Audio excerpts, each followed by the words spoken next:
ਵਾਹਿਗੁਰੂ ਜੀ ਕਾ ਖਾਲਸਾ ਵਾਹਿਗੁਰੂ ਜੀ ਕੀ ਫਤਿਹ। ਸਾਰੀ ਕੌਮ ਨੂੰ ਸਾਰੀ ਸੰਗਤ ਨੂੰ ਬੇਨਤੀ ਹੈ ਕਿ ਜਿਹੜਾ ਆਪਣੇ ਮਨਾਂ ਦੇ ਵਿੱਚ ਸ਼ੰਕਾ ਸੀ ਅੱਜ ਗੁਰੂ ਸਾਹਿਬ ਨੇ ਉਹ ਨਿਵਰਤ ਕਰ ਦਿੱਤਾ ਹੈ। ਭਾਈ ਅੰਮ੍ਰਿਤਪਾਲ ਸਿੰਘ ਦੇ ਕਾਗਜ਼ ਜਿਹੜੇ ਉਹ ਸਹੀ ਪਾਏ ਗਏ ਆ ਤੇ ਜਿਹੜੀ ਸਾਡੀ ਸੁਖਨਾ ਸੀ ਮਹਾਰਾਜ ਸਾਹਿਬ ਦੇ ਚਰਨਾਂ 'ਚ ਅਰਦਾਸ ਬੇਨਤੀ ਕੀਤੀ ਸੀ ਕਿ ਮਹਾਰਾਜ ਸਾਡੇ ਕਾਗਜ਼ ਸਹੀ ਪਾਏ ਜਾਣ ਤੇ ਖਡੂਰ ਸਾਹਿਬ ਦੀ ਸੀਟ ਤੋਂ ਵੀ ਜਿੱਤ ਹੋਵੇ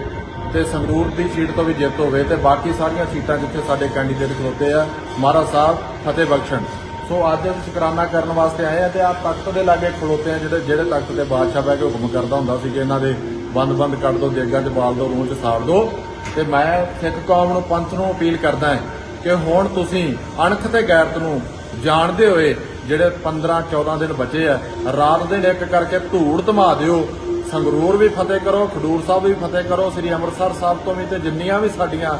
ਜਿਹੜੇ ਸਾਡੇ ਕੈਂਡੀਡੇਟ ਸ਼੍ਰੋਮਣੀ ਅਕਾਲੀ ਦਲ ਅੰਮ੍ਰਿਤਸਰ ਦੇ ਖੜੇ ਉਹਨਾਂ ਤੇ ਜਿੱਤ ਪ੍ਰਾਪਤ ਕਰਾਓ ਕਿਉਂਕਿ ਆਪਾਂ